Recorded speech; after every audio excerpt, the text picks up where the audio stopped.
Bonjour et bienvenue dans le guide de mise en service de la compresse 3800 IAW. Dans cette première vidéo, nous aborderons le réglage des paramètres initiaux après la mise sous tension et le lancement de l'assistant de mise en service. Lorsque vous mettez l'appareil sous tension pour la première fois, le logo s'affichera pendant quelques secondes. Ensuite, vous verrez l'option de sélection de la langue. Sélectionnez la langue de votre choix en faisant défiler les options vers le bas avec l'écran tactile et en appuyant une fois sur le bouton, puis confirmez en appuyant sur Suivant. Ensuite, le réglage de la date. Faites simplement défiler vers le haut ou vers le bas sur le jour, le mois et l'année, puis appuyez sur Confirmer. De la même manière, réglez l'heure puis appuyez pour Confirmer. Avant que le système n'effectue une auto-analyse, une courte liste de contrôles s'affichera avant de continuer. Si vous avez installé plusieurs circuits supplémentaires de chauffage ou d'eau chaude pilotés par des modules MM100, vérifiez alors que chaque module a été correctement numéroté pour le circuit qu'il va piloter à l'aide du module lui-même. Ensuite, si vous installez des régulateurs d'ambiance sur l'un des circuits de chauffage, vous devrez régler, depuis le régulateur lui-même, le circuit auquel ils doivent être affectés. Vérifiez également, selon votre configuration, que tous les capteurs nécessaires sont installés, comme T0, T1 et, lorsqu'un ballon d'eau chaude est installé séparément, une sonde de ballon TW1. Une fois l'installation vérifiée, appuyez sur Suivant pour confirmer. Maintenant que les vérifications d'installation sont terminées, vous allez recevoir une invitation pour lancer l'auto-analyse du système. Appuyez sur Oui pour continuer. Une fois l'auto-analyse terminée, sélectionnez le pays d'installation en faisant défiler la liste vers le bas et en sélectionnant le pays. Cela permettra de s'assurer que les bons paramètres sont disponibles pour votre marché. Appuyez sur Suivant pour confirmer. Le système détectera ensuite les sondes, les régulations et les modules installés afin de les activer automatiquement pour le paramétrage.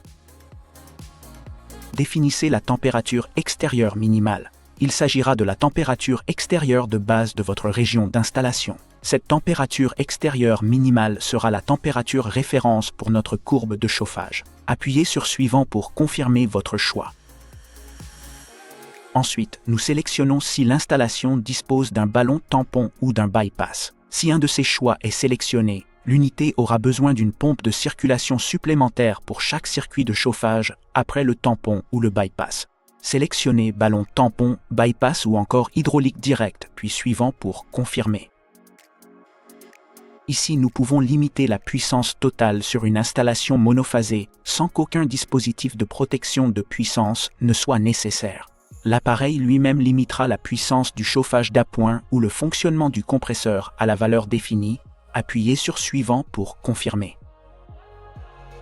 Sélectionnez l'installation électrique, 2 niveaux pour le monophasé et 3 niveaux pour le triphasé. Appuyez sur Suivant pour confirmer. Le chauffage d'appoint est configuré par défaut en usine comme un chauffage à 2 niveaux. Vous pouvez limiter sa puissance maximale. Vous pouvez définir 0, 3, 6 ou 9 kW comme puissance maximale, jusqu'à 6 en monophasé et jusqu'à 9 en triphasé, mais veuillez noter que cette limite maximale influencera aussi la limitation de puissance pour l'eau chaude sanitaire que nous définirons plus tard. Le suivant concerne la puissance du chauffage d'appoint lorsque le compresseur n'est pas activé, par exemple avec un code d'alarme, ou le compresseur est bloqué. Vous pouvez régler 3, 6 ou 9 kW comme puissance maximale. Le troisième réglage correspond à la puissance du chauffage d'appoint lorsque l'unité est en mode eau chaude. Dans cette option, vous pouvez régler 0, 3, 6 ou 9 kW comme puissance maximale. Sélectionnez si le chauffage d'appoint doit être bloqué lors du chauffage normal et de la préparation d'eau chaude sanitaire. S'il y a une alarme ou une condition particulière, comme un dégivrage, il est toujours possible que le chauffage d'appoint s'active. Appuyez sur Suivant pour confirmer votre choix. Ensuite, nous pouvons sélectionner le mode de fonctionnement silencieux pour l'unité extérieure. Le réglage arrêt n'appliquera aucune réduction du bruit. Le réglage auto permettra une réduction du bruit programmé. Et le réglage permanent permettra d'ajuster en continu une limitation définie. Sélectionnez votre choix et appuyez sur Suivant pour confirmer. Ensuite, nous définissons le type de bâtiment pour l'installation. il y a deux options, mais sélectionner maison individuelle fera fonctionner normalement l'appareil. Pour le premier circuit de chauffage, et pour chaque circuit supplémentaire installé sur le système via un module MM100, il vous sera demandé de sélectionner s'il est utilisé uniquement pour le chauffage, uniquement pour le refroidissement, ou pour le chauffage et le refroidissement. Sélectionnez puis appuyez sur Suivant pour confirmer. Pour le premier et pour chaque circuit de chauffage supplémentaire installé sur le système, vous serez invité à sélectionner le type d'émetteur. Le chauffage à air ne sera visible que si un produit de ventilation compatible a été installé et raccordé à l'unité. Le fait de sélectionner le type d'émetteur permettra de définir rapidement des paramètres par défaut pour les courbes de chauffe que nous pourrons personnaliser par la suite. Pour chaque circuit de chauffage, réglez la température de départ maximale de débit. Ce sera la température de départ maximale que l'unité visera, peu importe à quel point la température extérieure est basse. Considérez-la comme le plafond de la courbe de chauffage. Appuyez sur Suivant pour confirmer.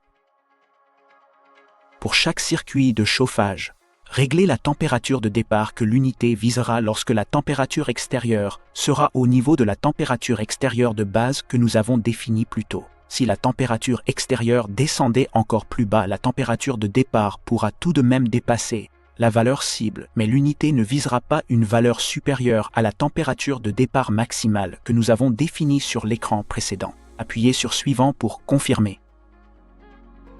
Maintenant que les paramètres initiaux ont été effectués, vous pouvez ajuster les paramètres détaillés dans le menu de configuration. Dans la prochaine vidéo, nous passerons en revue ces paramètres détaillés et leurs fonctions. Appuyez sur Enregistrer, puis sur Fermer pour sauvegarder tous les paramètres définis jusqu'ici, ou appuyez pour accéder aux paramètres détaillés. Et on se retrouve dans la prochaine vidéo. Bosch.